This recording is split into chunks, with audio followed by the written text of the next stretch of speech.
નમસ્કાર વિદ્યાર્થી મિત્રો, ગુડ મોર્નિંગ, સુપ્રભાત.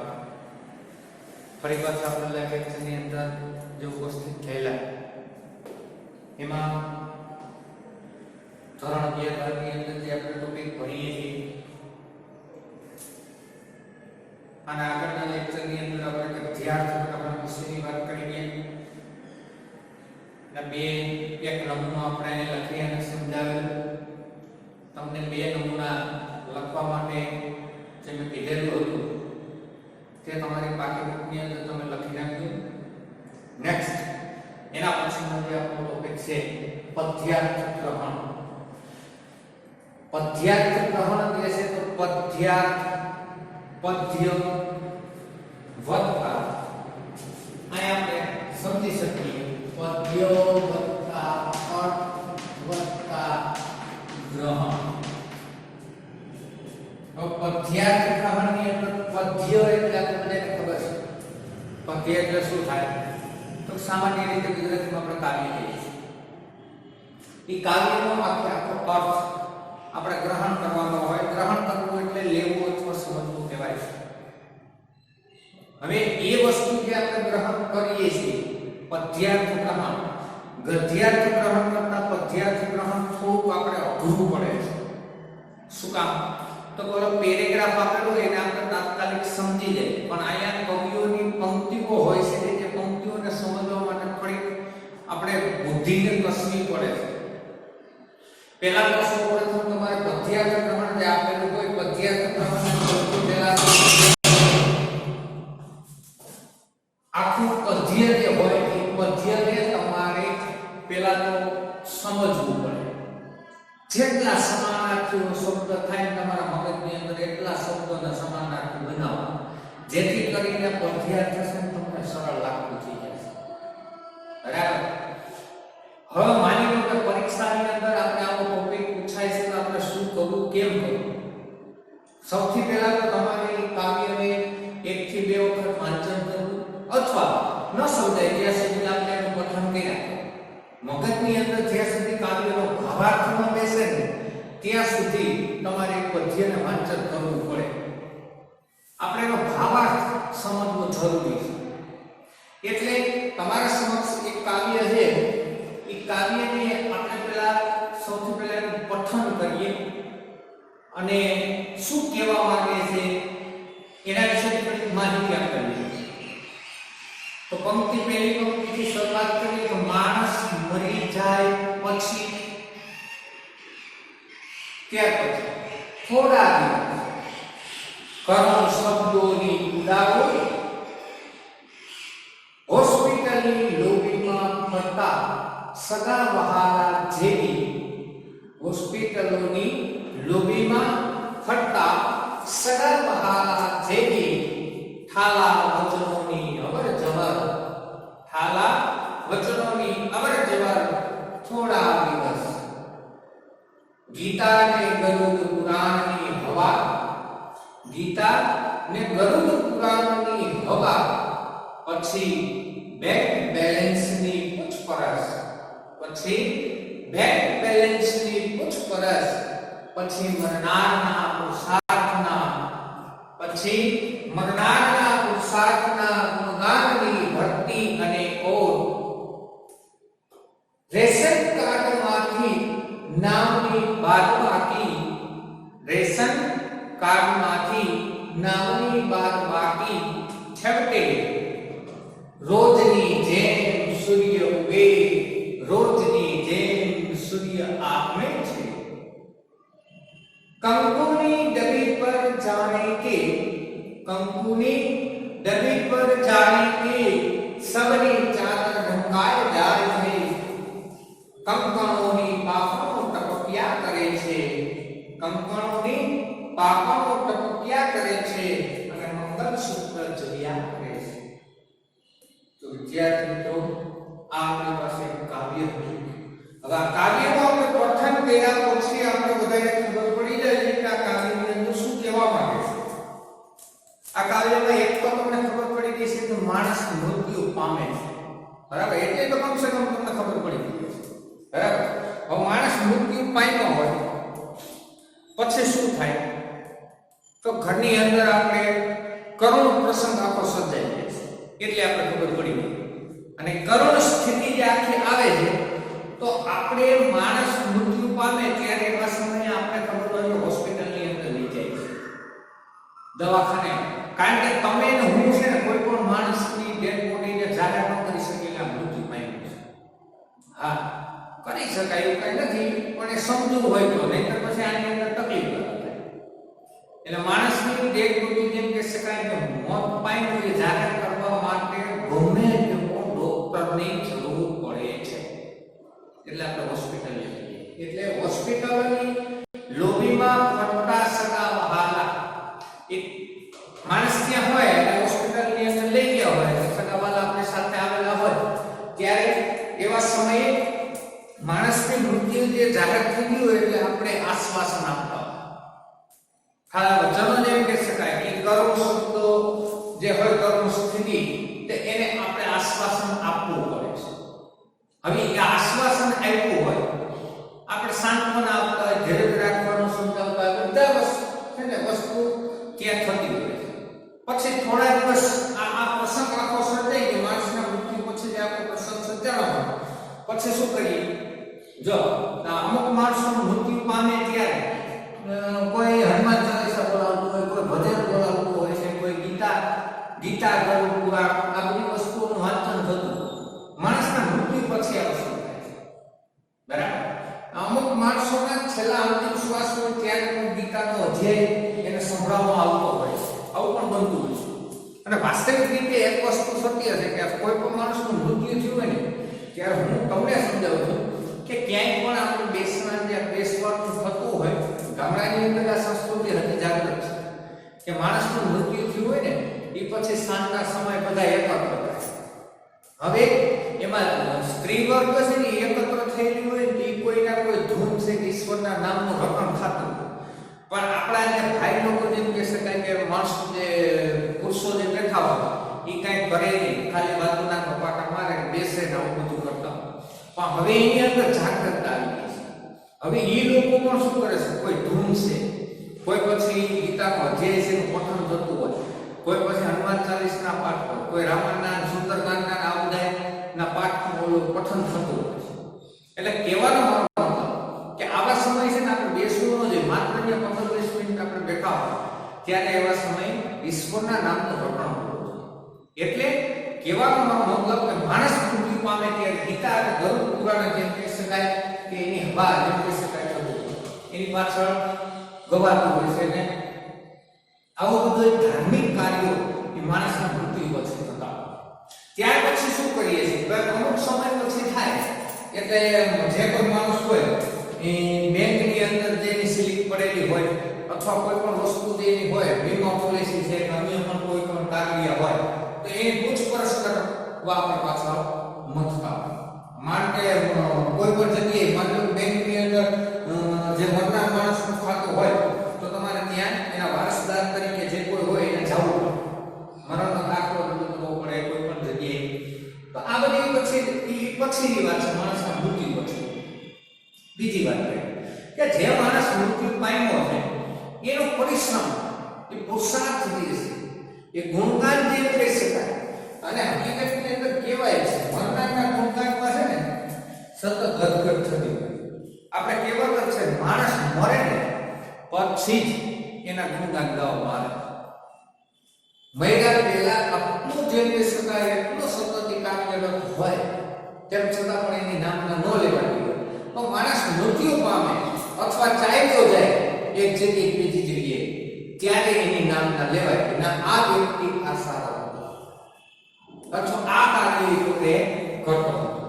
હવે આ વસ્તુ રોજની જેમ કે શકાય કે આ બધી વસ્તુઓ જે થતી હોય છે અને છેલ્લે શું થાય પાછું આપણે રેશન કાર્ડની અંદરથી પણ એ મરનાર વ્યક્તિનું નામ બની થાય છે. એક વસ્તુ ધ્યાનમાં રાખવી મિત્રો કે સારા કાર્ય કરવાથી માણસનું જીવન એ સતત એના ગુણગાનમાં વધઘટ થતી હોય. કહેવાનો મતલબ કે આખરે આખરે રેશન કાર્ડમાંથી માણસ મૃત્યુ પામે ત્યારે પણ એનું નામ નીકળી જાય છે. બીજી વાત કરીએ કે તમારા કર્મ જે સારા હોય છે એમાંથી ક્યારેય પણ ઇનામ નીકળતું નથી. એટલે જીવનની અંદર સારા સત્કર્મ કરી અને આપણું જીવન આપણે વ્યતીત કરી જાય છે. માત્ર આપણા સ્વાર્થના કારણે આપણું સ્વાર્થી મન ક્યારેય ન હોય. સ્વાર્થ રાખવો મહદ અંશે જેમ કહી શકાય ઓછો હોવો જોઈએ, પણ જીવનની અંદર અતિની ગતિ નથી હોતી. એટલે જીવન તમે એવું જીવી જાઓ જે સારા કર્મના કારણે કે લોકો તમને કાયમ માટે યાદ કરી જાય છે. બાકી કાયમ માટે જેમ કહી શકાય સૂર્ય ઉગે છે અને સૂર્ય આથમે છે. રોજને એનો નિત્ય ક્રમ છે. જેમ માણસના મૃત્યુ પછી થોડો સમય માટે તમને એ કર્મ આઘાત લાગતો હોય છે, આપણા ઘરના પરિવારનું સભ્ય જીવ્યું હોય એટલે થોડા અંશે આપણે આઘાત લાગતો હોય. બાકી રોજની જેમ પહેલા જેમ જીવન જીવતા હતા એમ પાછળ તમને રોજની જેમ જીવન જીવાતું હોય કે જેમ સૂર્ય ઉગે છે અને જેમ સૂર્ય આથમે છે એમ માનવ બીજા અન્ય જે છે એનું જીવન જીવવાની શરૂઆત થઈ જતી હોય છે. આમ છેલ્લે ત્રણ વસ્તુ જેમ કહી શકાય કે જીવનની અંદર માણસના મૃત્યુ પછી જેમ કહી શકાય કે કંકુની ગતિ પર જાણે કે સનની ચાદર ઢંકાઈ જાય છે, કંકણોની પાપણો પક્યા કરે છે અને મંગલસૂત્ર ચૂક્યા કરે છે.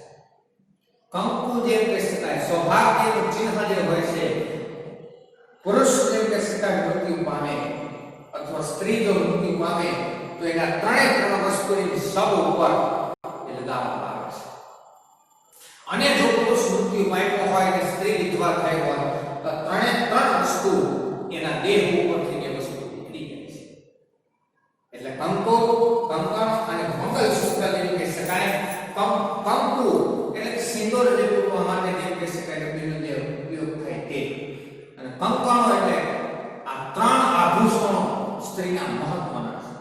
કંકુ, કંકણ અને મંગલસૂત્ર. બાકી બધા આભૂષણો તો એક્સ્ટ્રા. સૌભાગ્ય ચિહ્ન જે રહેવા માટે આ ત્રણ જે ચિહ્નો, ત્રણનો ઉપયોગ જે થયેલો, કંકુ, કંકણ અને મંગલસૂત્ર, આ ત્રણનો જે ઉપયોગ થયેલો છે એ મહત્તમ છે. એટલે કવિએ સરસ મજાનું જે માણસના મૃત્યુ પછી આવી રીતના વિદ્યાર્થી મિત્રો આપણે છે ને સૌથી પહેલા આવું પદ્ય આપેલું હોય ને એ પદ્યને આપણે સમજવું પડે છે. એટલે તમને થોડી મુશ્કેલી પડે, હું પણ સમજુ છું તમારી બેઠા કે તમે કાવ્યને સમજો, પણ કાવ્યનું જેટલું પઠન કરો, જે વિચારસરણી ધરાવો, શું કહેવા માંગે છે એનો કેન્દ્રસ્થ વિચાર તમે ગોતી લો અને પછી આ પ્રશ્નોના જવાબ તમે આપી શકો છો. તો વિદ્યાર્થી મિત્રો તમે આ કાવ્ય જે અત્યારે તમારા સમક્ષ અહીં જે લખેલું છે એ કાવ્યનું એક વખત, એકથી બે વખત તમે પઠન કરી લો. તમારા સામે જે કાવ્ય પછી આપણે પ્રશ્ન ઉપર જાય.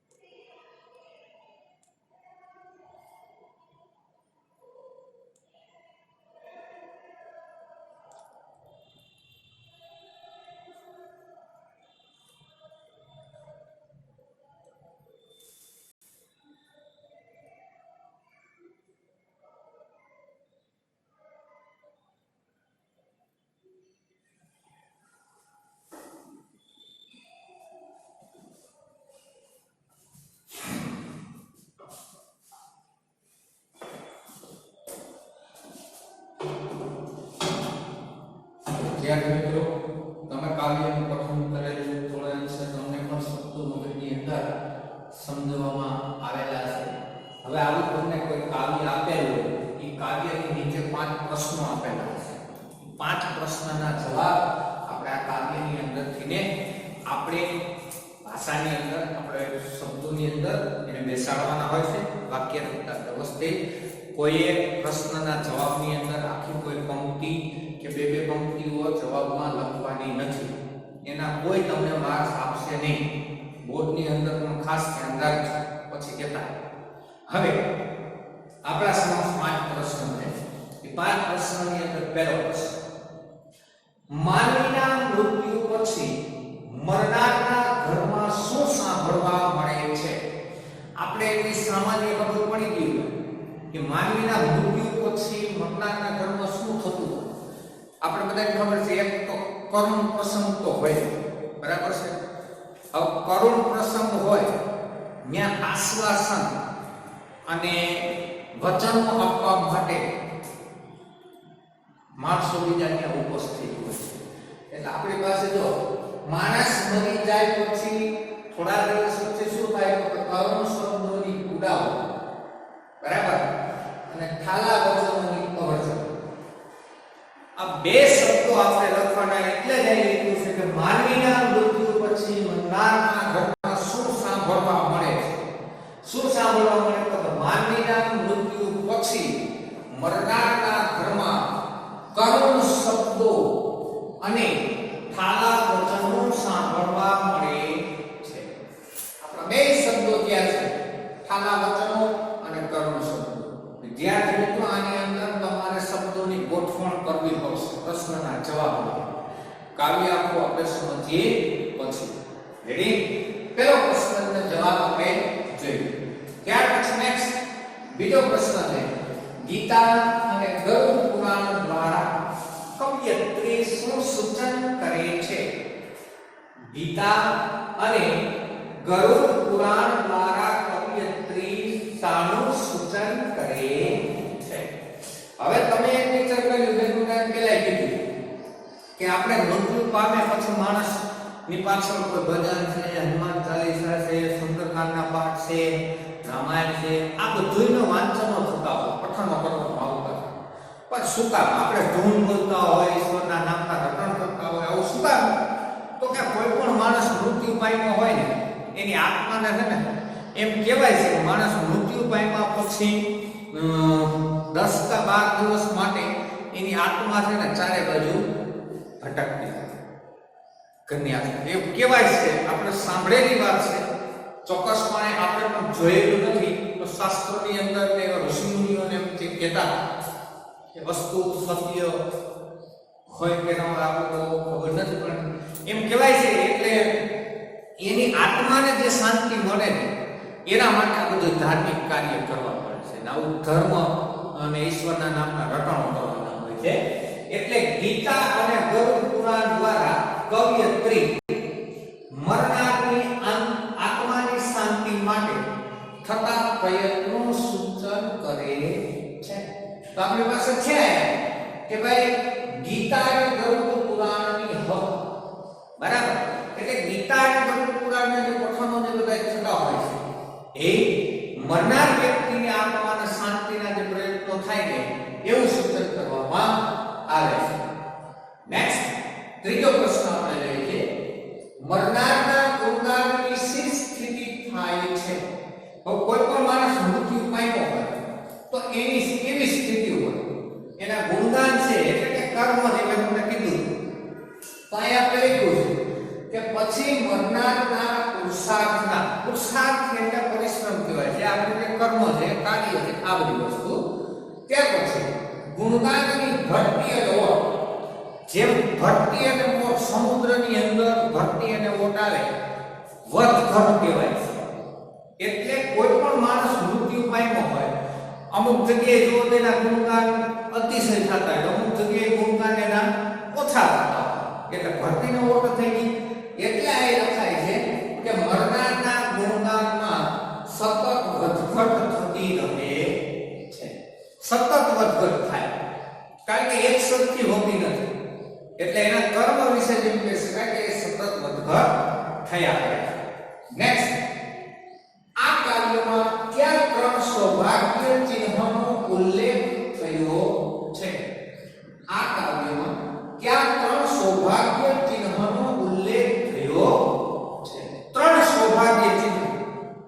તો આપણે આમાં જોયું છે, આપણને ખબર છે કે 3 સૌભાગ્ય ચિહ્ન સ્ત્રીમાં કેમ કહી શકાય? 3 સૌભાગ્ય ચિહ્નો જે છે તો એના માટે થાય અને આપણે એક થાય કંકુ, ત્યાર પછી કંકણ અને બીજું મંગળસૂત્ર, બરાબર. તો આપણે 3 સૌભાગ્ય ચિહ્નો છે, કારણ કે સ્ત્રીનું સૌભાગ્ય ચિહ્ન હોય તો 3 વસ્તુ છે. સ્ત્રી મૃત્યુ પામે તો પણ આ 3 વસ્તુથી એને શણગાર કરવામાં આવે છે. પછી અન્ય વસ્તુઓ હોય છે તો મુખ્ય 3 વસ્તુ જોવા મળે છે. તો અહીં આપણે જોઈએ આ કાવ્યમાં કંકુ, કંકણ અને મંગળસૂત્ર આ 3 સૌભાગ્ય ચિહ્નોનો ઉલ્લેખ થયેલો છે. તો આનો જવાબ આ રીતના આપણે લખી શકાય. તો વિદ્યાર્થી મિત્રો આ 4 પ્રશ્નો જે છે એ 4 પ્રશ્નોના જવાબ આપણે કાવ્યની અંદરથી મેળવ્યા. તમને આને પહેલાના લેક્ચરની અંદર પણ મેં કીધું હતું કે શીર્ષક મેળવવું હોય તો શીર્ષકની અંદર પદ્યાર્થ હોય કે ગદ્યાર્થ 90% જેમ કહી શકાય કે એવા પેરેગ્રાફ એવા કાવ્યો જે છે કે જેનું શીર્ષક આપણે પહેલી જો પદ્યાર્થ હોય તો પહેલી 2 પંક્તિ અને છેલ્લી 2 પંક્તિની અંદર આપણે મળી આવશે અને ગદ્યાર્થ હોય તો પહેલી 1.5 લીટી અથવા છેલ્લી 1.5 લીટીની અંદર મળી આવશે. તો આપણે શીર્ષક માની લો કે ગોતવું હોય તો પહેલી 1.5 લીટીની અંદર જો માણસ મરી જાય પછી હવે આખું કાવ્ય શેના વિશે છે? મૃત્યુ પછીની વાત છે. તો આપણે શીર્ષક જ મળી ગયું છે. શું મળ્યું? માણસ મરી જાય પછી. તો આપેલ કાર્યને યોગ્ય શીર્ષક આપો. તો કે આપેલ કાર્યને યોગ્ય શીર્ષક માણસ મરી જાય પછી. આખા માણસનું મૃત્યુ પછીની આ બધી વાત છે. એટલે કેન્દ્ર આખું તે રહેલું છે. બરાબર? તો વિદ્યાર્થી મિત્રો આ રીતના તમારે પરીક્ષાની અંદર કોઈ પણ એક કાવ્ય આપે તો એ કાવ્યનું આ રીતના તમારા પ્રશ્નોના જવાબ તમારે લખવાના થતા હોય છે. તો વિદ્યાર્થી મિત્રો આપણે આ ટોપિકને પૂરો કરીએ છીએ અને તમારે આ ટોપિકને પાટી બુકની અંદર સારા અક્ષરે વ્યવસ્થિત લખી નાખવાનું છે અને એના વગરના તમારે 2 નમૂના લખવાના છે. એટલે કુલ કેટલા થાય પાટી બુકમાં? 3 થશે અને પરીક્ષાની અંદર આવા નમૂના પૂછાશે. કાઈ પ્રશ્ન હોય તો પૂછી લો. તમે અત્યારે એક વખત આ પ્રશ્ન વાંચી લો.